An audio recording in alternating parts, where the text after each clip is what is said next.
किसी भी कोने में, हमारे मन के भीतर, हमारे आदतों के भीतर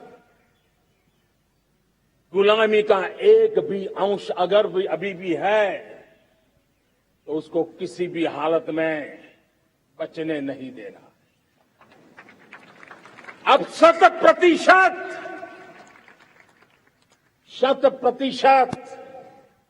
सैकड़ों साल की गुलामी ने जहां हमें झकड़ कर रखा है, हमारे मनोभाव को बांध करके रखा हुआ है, हमारी सोच में विकृतियां पैदा करके रखी है, हमें गुलामी की छोटी सी छोटी चीज भी कहीं नजर आती है, हमारे भीतर नजर आती है, हमारे आसपास नजर आती है, हमें उससे मुक्ति पानी ही होगी।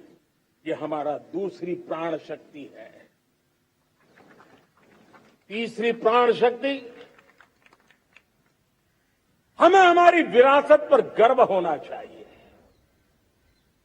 हमारी विरासत के प्रति, क्योंकि यही विरासत है जिसने कभी भारत को स्वर्णिम काल दिया था, और यही विरासत है जो समय को अनुकूल परिवर्तन करने की आदत रखती है। यही विरासत है जो काल बाह्य छोड़ती रही है, नित्य नूतन स्वीकारती रही है। और इसलिए इस विरासत के प्रति हमें गर्व होना चाहिए। चौथा प्राण, वो भी उतना ही महत्वपूर्ण है, और वो है एकता और एकजुटता। 130 करोड़ देशवासियों में एकता, न कोई अपना न कोई पराया। एकता की ताकत एक भारत श्रेष्ठ भारत के सपनों के लिए हमारा चौथा प्राण है। और पांचवा प्राण है नागरिकों का कर्तव्य। नागरिकों का कर्तव्य जिसमें प्रधानमंत्री भी बाहर नहीं होता है, मुख्यमंत्री भी बाहर नहीं होता है, वो भी नागरिक है। नागरिकों का कर्तव्य, यह हमारे आने वाली 25 साल के सपनों को पूरा करने के लिए एक बहुत बड़ी प्राण शक्ति है। मेरे प्यारे देशवासियों, जब सपने बड़े होते हैं,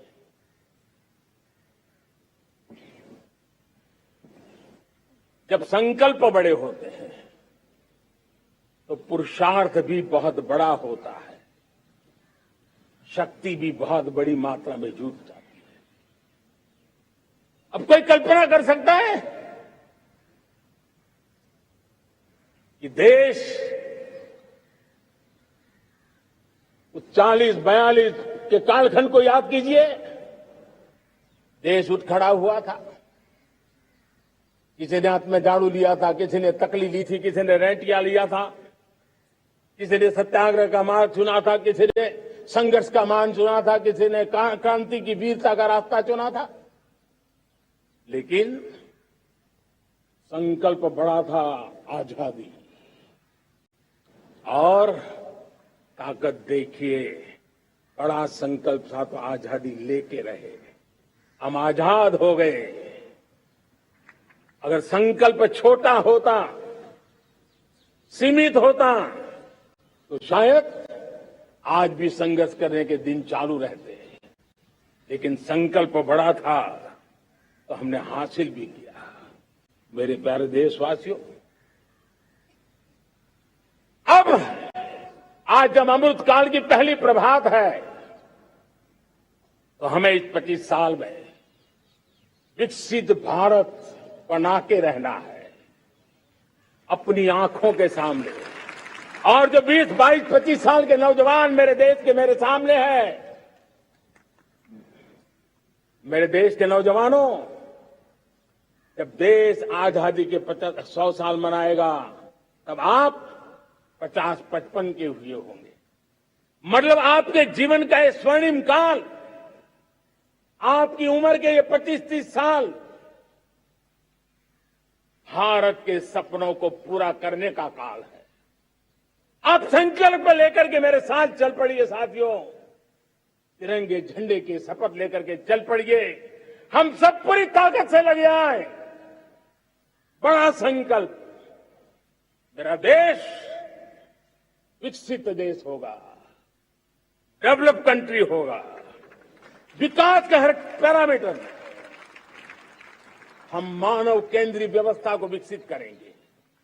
हमारे केंद्र में मानव होगा, हमारे केंद्र में मानव की आशा आकांक्षाएं होगी। हम जानते हैं भारत जब बड़े संकल्प करता है तो करके भी दिखाता है। जब मैंने यहां स्वच्छता की बात कही थी मेरे पहले भाषण में, देश चल पड़ा, जिससे जहां हो सका स्वच्छता की ओर आगे बढ़ा और गंदगी के प्रति नफरत एक स्वभाव बनता गया। यही तो देश है जिसने इसको करके दिखाया है और कर भी रहा है, आगे भी कर रहा है। यही तो देश है जिसने वैक्सीनेशन, दुनिया दुविधा में थी, 200 करोड़ का लक्ष्य पार कर लिया, समय सीमा में कर लिया, पुराने सारे रिकॉर्ड तोड़ के कर लिया। ये देश कर सकता है। हमने तय किया था देश को खाड़ी के तेल पर हम गुजारा करते हैं, झाड़ी के तेल की ओर कैसे बढ़े।